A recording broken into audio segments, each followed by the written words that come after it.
Welcome to the Mustard Seed Media Video Podcast. My name is Bob, and this is the podcast for Drupal web designers. On today's podcast, we're going to dig into the template system. Yes, we're going to get our theme on, and we're going to switch different templates, different layouts based on random stuff, whatever you want. It's going to be really cool, and it's a really powerful functionality to really customize the look of your site once you figure it out and get it going. So without much ado at all, we're going to dive right in. We're going to start at api.drupal.org, which we don't do too often on this podcast because it's pretty nerdy. This basically, api.drupal.org, shows you all the hooks and all the functions that Drupal uses, so you're able to find a function that already exists in Drupal to do what you're trying to do. And what we're going to look at specifically today are called preprocess functions. And preprocess functions are basically theme functions that you can use in your template.php file to change things, to change all kinds of things. And specifically, we're going to use it today to change the template files that we use based on random criteria. So if you do a search on api.drupal.org for preprocess functions, you're going to get a big long list. And just note that what we're going to do today is very similar to 7. There's some small differences. But I'm going to show you in 6 today, and maybe I'll notate the differences in 7 as I go along. But one of these items that we're going to want to look at specifically for today is template preprocess node, and this is one you'll probably use most often along with template preprocess page. And what these allow you to do is to change variables or to add variables into your node templates, to change which template is used, and obviously to do the same thing with page. But you can see we've got it for all of these different functions as well, and there's all kinds of different things that you can use. So for example, yesterday I was doing something where I needed to change the user profile display based on a particular thing that I was doing, and so I used template preprocess user underscore profile. And you can see which templates they affect by looking over here as well. But the first thing we're going to look at today, and the only one we're going to look at today, is template preprocess node. And I'm just going to show you this page just to show you how you generally deal with taking something off of api.drupal.org, especially template functions, and using them in your template.php. So I'm going to leave this screen here, and we're going to jump to a piece of content that I've got going on over here. And what I want to show you about this content is just that it has a few fields on it. So this is just a story piece of content, and it's got a title. It's got a checkbox that I added that we're going to use today. This is a simple on-off checkbox that says use alternate template. It's got an image file, and it's got a body, and that's it. So let's say that we wanted to have a separate function or a separate template file used when we check this checkbox. So we would have a different layout for our node when we check this checkbox. Now, the cool thing to know here is that this checkbox is just a CCK field, and this checkbox could be anything. This checkbox could be a taxonomy term. This checkbox could be a text field. This checkbox, it could be anything. And all we're going to do is check its value, and then if the value matches a particular value that we're looking for, then we're going to change the template. So we're just going to do a PHP if statement. You have to know some very basic PHP here. And so we've just got this checkbox. So by default, what hopefully you know about Drupal and the theming system is that since this is a story node, if we go over to our template files, you should know that by default, yes, all nodes use node.tpl.php. But there's also available by default, out of the box, node-machine name of your content type. So the machine name of the story content type is just story. And so we can use node-story.tpl.php without doing anything. That just works. So that's the template that this is using right now. And let me just show you a couple of things. I broke this out. Don't critique my coding here. I just did this real quick so you could see exactly what we're going to change and what we're going to do. But I broke this out. So basically the layout is a pretty traditional node template. But instead of printing content, a lot of times in a node template you'll see, something like that, right? And that contains all of your fields. It contains everything. Instead of doing that, I'm going to break it out into individual fields. And so here, I've got a div wrapper with a class float left, and that's what's floating this image. And inside of this is my image field. So this is the CCK image field, and I'm printing it right there. And then we have this right here, which is basically our body field. And this body field is being printed here. So that's our story template that we're looking at. And so now what we want to do is we want to say, if this checkbox is checked, use a different template so we can have a separate layout for nodes that have that checkbox checked. So the first thing that we're going to do is we're going to create a template.php file. Now a template.php file, you can read all about it, but it's basically to do logic and all kinds of like sort of more code level stuff for your theme.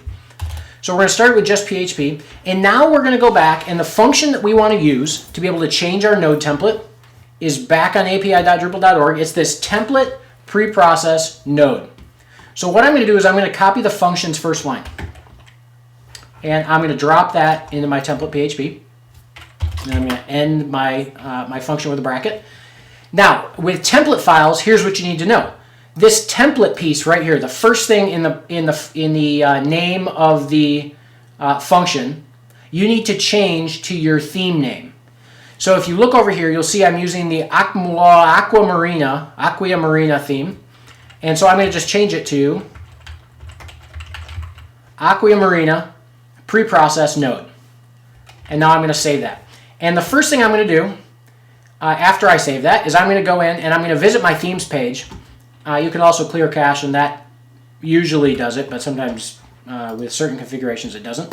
And I'm going to save configuration. And what that's going to do is that's going to go ahead and it's going to find my template.php file. Now, there's nothing in it right now, so if I refresh, we're seeing the same thing. Now, inside this file, the first thing I'm going to do is I'm going to check, or I'm sorry, the first thing I'm going to do is make my variable names something that I'm used to dealing with. So in my node templates, I'm used to dealing with $node, right?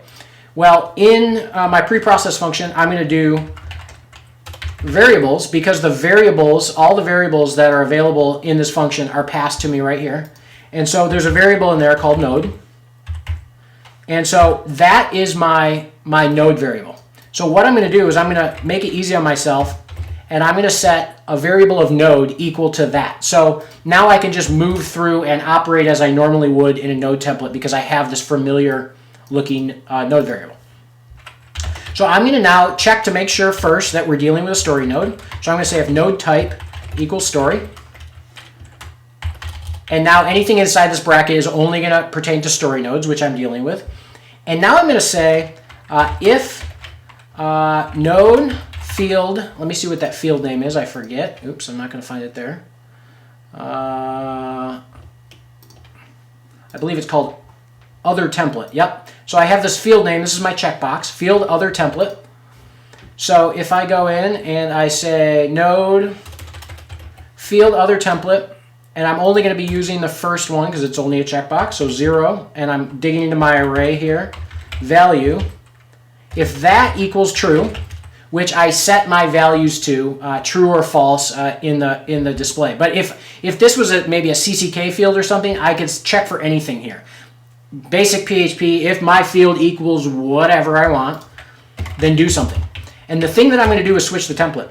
So there's another set of variables here. So variables, template, file. That's a key one to know. Variables, template, file is which template file it's going to use in this case. So I'm going to use this template file called node-story-2. Now you don't have to include the .tpl.php in here. Just put the actual first part of the file name, and I'm going to save that. And just to be sure, I'm going to view my node. I'm going to clear my caches, and clearing my caches just ensures that yep, they're going to see everything. This Drupal's going to know what I'm doing. Now, when I edit this, I'm going to check use alternate template. Oops, wait, I haven't created my template yet. So let me go back first, and I'm going to take node-story, and I'm going to duplicate it, and I'm going to name it my node-story-2, which is what I say in my template PHP that I'm looking for. And then in this, what I'm going to change so you can see it is I'm going to get rid of the image. So I'm just going to, in this template, I'm just going to remove the image part. So I'm going to clear caches once more just to make sure it sees that new template file. And now, so you can see that now I don't have the checkbox checked. It's still showing the image. Now when I check this box, that image should go away because it's going to use that other template. Poof, it is gone. So now what we've done is we've made it so we can change our template based on something totally random. It doesn't matter what it is. So let's do the same thing, and just to sort of prove that we can do whatever we want here, let's say change the template for a user who's logged in versus logged out. So the first thing I'm going to do is declare a global user, and this is going to say the user that's logged in, and I'm going to say if user UID does not equal 0, which means that they are logged in, now use this template file.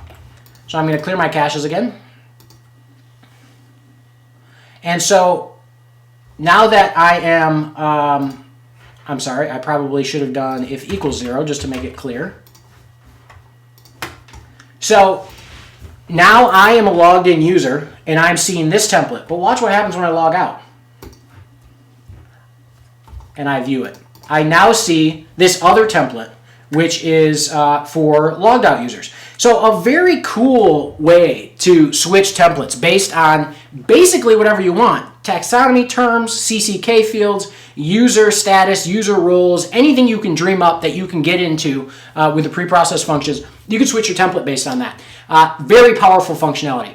If you like this, I hope you do, and thank you for all the nice comments and all the chip-ins that people have given. Feel free to chip in. There's a little chip-in link on these episodes up in the right corner. You can just throw a couple bucks at us with PayPal and show us that the podcast is appreciated. That's, frankly, one of the things that keeps us going because everyone continues to chip in, so thank you for that. Also, follow us on Twitter and Facebook, and post comments under this episode. Hopefully you like it over at mustardseedmedia.com/podcast. That is it, and see you next time on the Mustard Seed Media Video Podcast.